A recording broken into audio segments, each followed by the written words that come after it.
Dear friends, welcome back. In the last class, we have had discussion on chromosome theory of inheritance and a few questions we have discussed. Now in today's lecture, that is lecture 6, we will discuss about crossing over and inheritance of linked gene. So let us start the lecture. तो पहला question आता है, what is crossing over? You all know about crossing over. कहीं ना कहीं आपने ये term जरूर से सुना होगा. So what I'm trying to say that in meiosis there are exchange of chromosome, and this exchange portion are called crossing over. And once crossing over happens, so there are several new combinations which will form. These are called crossover products. अब आप इसमें देखो,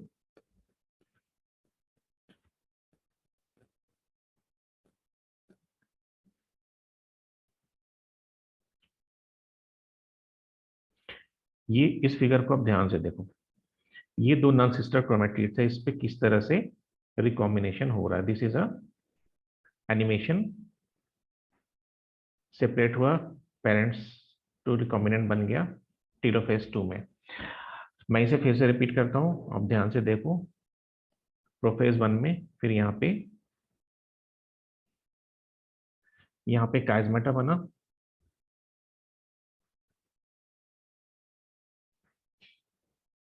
ठीक है. ये separate हो गया anaphase में, और टीलोफेज में आपका दो क्रॉसओवर प्रोडक्ट बन गया.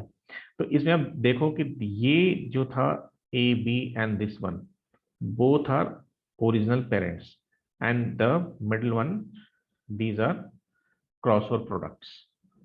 तो इस तरह से crossing over. Now again see carefully. Meiosis में हो रहा है, ये आपके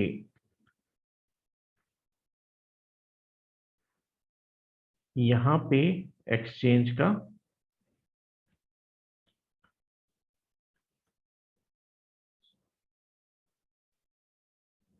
जब एक बार एक्सचेंज हो गया, देन दीज कंटेन्स, यहाँ पे ये जो पोर्शन था with this is shaded with green yellow green blue colors, and now it is white, and this contains this shaded color. तो यहाँ पे फिर सेपरेशन. एक चीज और यहाँ पे, because it is the same which you have seen in the last slide. एक चीज ध्यान से देखो, जो क्रॉसिंग ओवर की प्रोबेबिलिटी थी, ये इन दोनों के बीच ज्यादा है, इन दोनों के बीच कम है. व्हाई?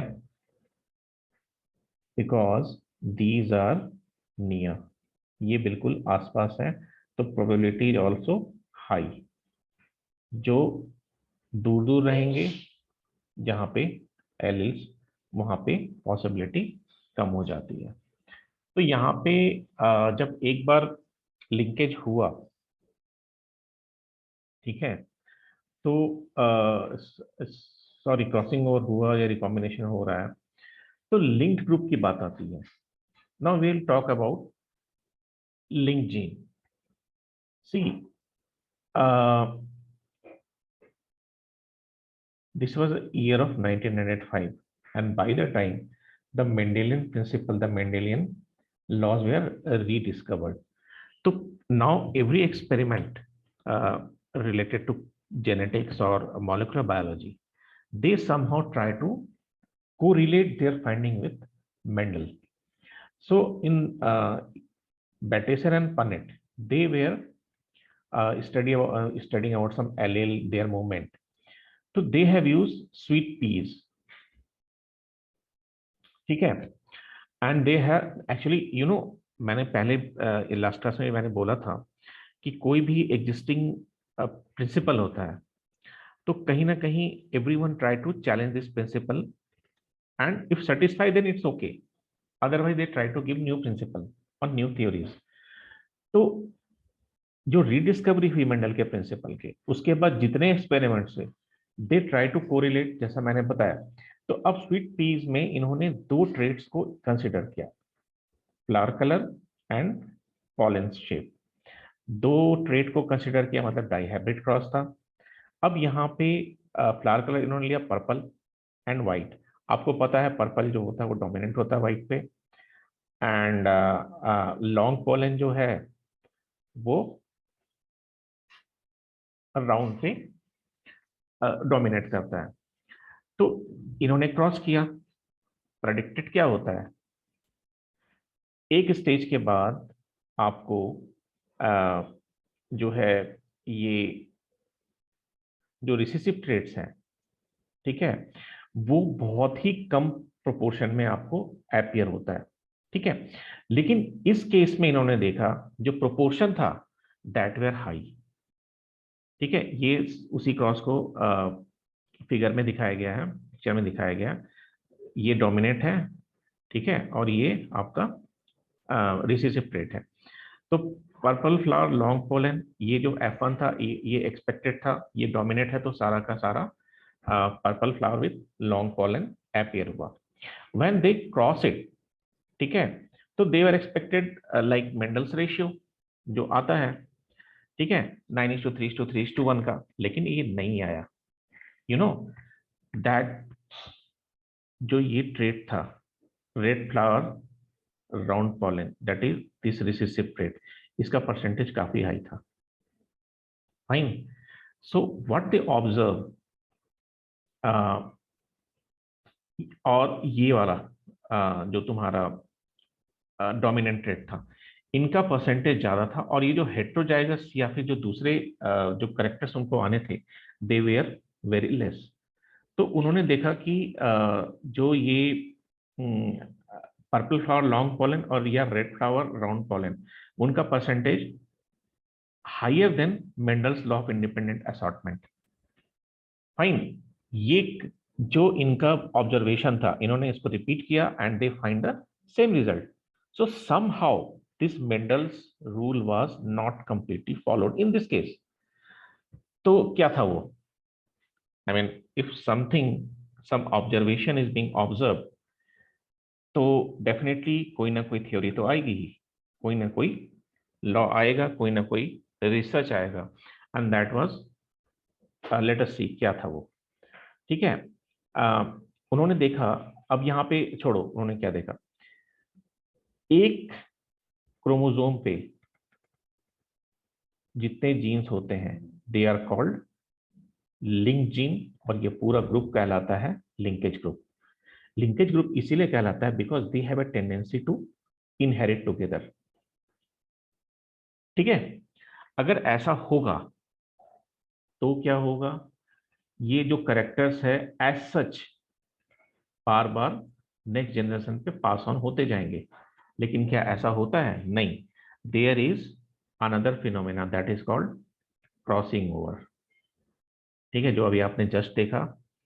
क्रॉसिंग ओवर होता क्या है, तो होता क्या है कि जैसे ही क्रॉसिंग ओवर हुआ, इसमें से जीन्स जो है ये ये यहां से एक तरह से रिप्लेस हो जाते हैं, ठीक है, और यहाँ पे रिकॉम्बिनेंट फॉर्मेशन हो जाता है, ठीक है। Suppose you are studying two genes that are on the same chromosome and therefore linked, एक क्रोमोसोम में है, ये सारे जीन लिंक कहलाएंगे। Crossing over between homologous chromosome क्या ना कर, ये क्रॉसिंग ओवर एक फिनोमेना है जो कि हमेशा होता रहता है, ठीक है।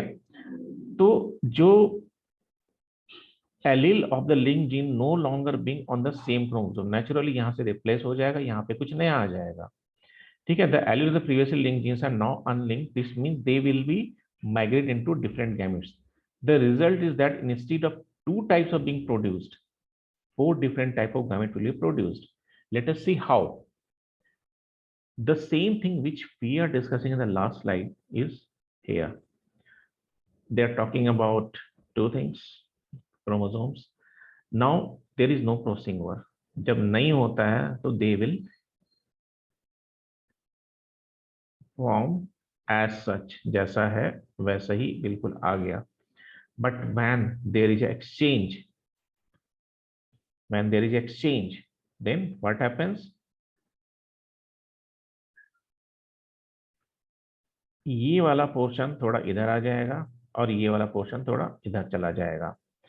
Now these are recombinant gametes where they have exchanged their portion, their genes.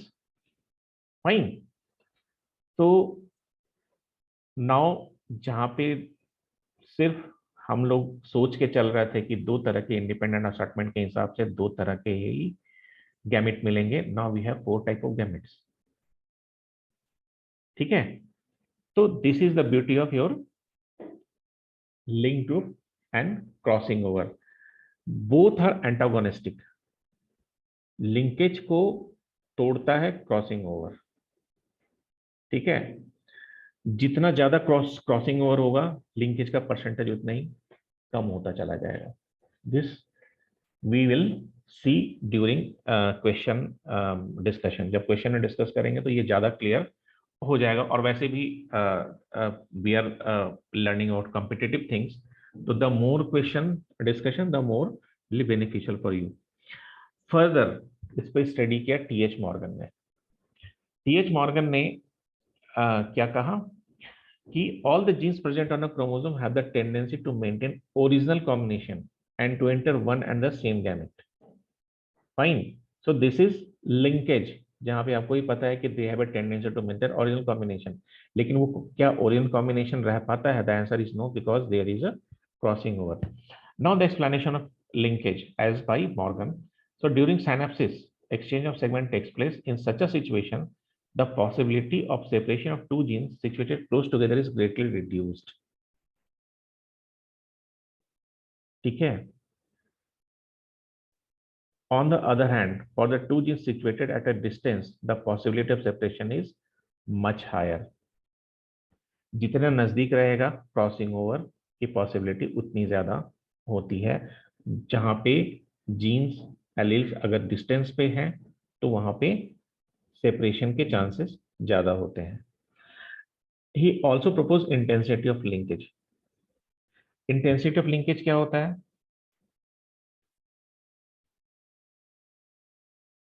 ये आपको पता है, ये डिस्टेंस पे ही है। ठीक है, inversely proportional to the distance between the link gene. ठीक है, ये लिंकेज हाई होगा, ठीक है, अगर डिस्टेंस कम है तो।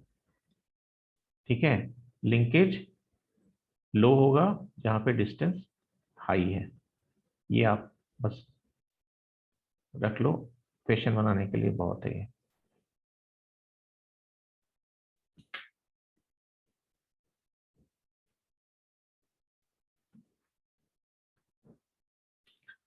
तो आज का जो डिस्कशन था, मैंने ब्रीफली इसे पूरा डिस्क्राइब किया है, क्रॉसिंग ओवर को, लिंकेज को। ठीक है, the more will come in the form of questions. ठीक है, आई रिक्वेस्ट यू कि जो आज का लेक्चर है उसे आप बहुत ही ध्यान से देखो, उसको देख करके कुछ क्वेश्चंस तुम सॉल्व करो। आपके पास क्वेश्चंस होंगे, बुक से आप सॉल्व कर लो। ठीक है, कुछ अच्छे क्वेश्चंस जिसमें इस तरह क्रॉसिंग ओवर में, लिंकेज में रीजनिंग के क्वेश्चन आ सकते हैं। ठीक है, जहाँ पे एक दो तीन या चार लाइन का एक स्टेटमेंट होगा and you have to solve the question. तो देखते हैं, उस तरह के क्वेश्चन मैं डिजाइन करता हूँ एंड इन द लास्ट, क्योंकि नेक्स्ट में इन डिसऑर्डर्स पढ़ेंगे, ये सब पढ़ के एक क्लास और मैक्सिमम 2 क्लासेस में ये खत्म हो जाएगा। तो इस तरह के जो लिंक क्वेश्चंस हैं असर्शन रीजनिंग के, मैं लास्ट में थोड़े करवा दूंगा आपको। ठीक है, the more you practice, practice makes a man perfect. So thank you and bye bye.